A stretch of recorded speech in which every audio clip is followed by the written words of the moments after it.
ఇప్పుడు నేను వెళ్ళాను, వచ్చేసాను. వచ్చిన విషయమే కదా నేను చెప్తాను. నేను చేసిన తప్ప అదే సార్. నేను వెళ్ళాను కానీ నేను వచ్చేసాను అక్కడి నుంచి. నేను లేను అని చెప్పాల్సింది. అక్కడ అరెస్ట్ అయ్యారని వార్తలు వస్తుంటే నేను ఇక్కడ ఉన్నాను, మీరు వేయకండి, ఫేక్ న్యూస్లు వేయకండి అని చెప్తున్నానండి.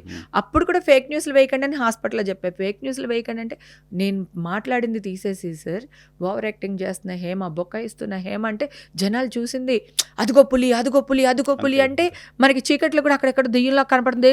మనకి ఆ చెట్టు కూడా దెయ్యంలానే కనపడుతుంది కదా. తప్పు చేస్తే బాధ ఉంటుంది, గిల్ట్ ఉంటుంది. తప్పు చేయనప్పుడు కోపం వస్తుంది కదా. ఆ ఉక్రోషం అంటే దాన్ని కూడా బూతు చేశారు సార్. ఇదే నైల్ పాలిష్ పెట్టుకుని నేను బిర్యానీ చేసి ఇన్స్టాగ్రామ్లో పోస్ట్ చేస్తే, ఆన్లైన్ లైవ్లో పోస్ట్ చేస్తే ఇది ఎప్పుడుదో వీడియో ఇప్పుడు పోస్ట్ చేసిందని మాట్లాడారు సార్. ఎప్పుడుదో పోస్ట్ చేసిందని విన్నారు.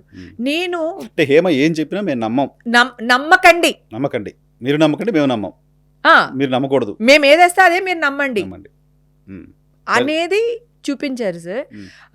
తర్వాత నేను 350 కాల్స్ సార్ లిఫ్ట్ చేశాను ఆ కేసులో ఉన్నప్పుడు. నేను ఎలా లిఫ్ట్ చేస్తాను కదా, అది కూడా లేదు. అరే ఇన్ని ఫోన్లు మాట్లాడుతుంది ఈ అమ్మాయి, ప్రతి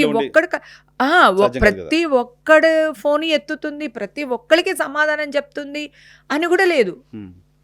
నేను ఏం మాట్లాడినా రికార్డ్ చేసేవాళ్ళు సార్. ఆ పెద్ద టీవీ అంటే బిగ్ టీవీ అని చెప్పకూడదంట కదా, అందుకని ఆ పెద్ద టీవీ వాడైతే మరీ ఎన్ని ఫోన్లో రికార్డ్ చేసేసి నా వాయిస్లు, నేను పులి 2 అడుగులు వెనక్కేస్తుందంటే పారిపోతున్నట్టు కాదు, మళ్ళీ వస్తాను, మీ అందరి పని చెప్తా. నేను అసలు ఎక్కడా భయపడలేదు సార్. ఎందుకు భయపడాలి?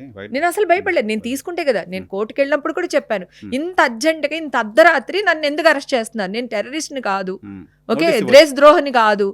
సో నన్ను ఇంత అర్ధరాత్రి పోలీసులు ఎందుకు అరెస్ట్ చేస్తున్నారు? నన్ను జడ్జి ముందు ఎందుకు నిలబెడుతున్నారు? నాకు చెప్పకుండా తీసుకొచ్చి ఇక్కడ నిలబెట్టారు నన్ను.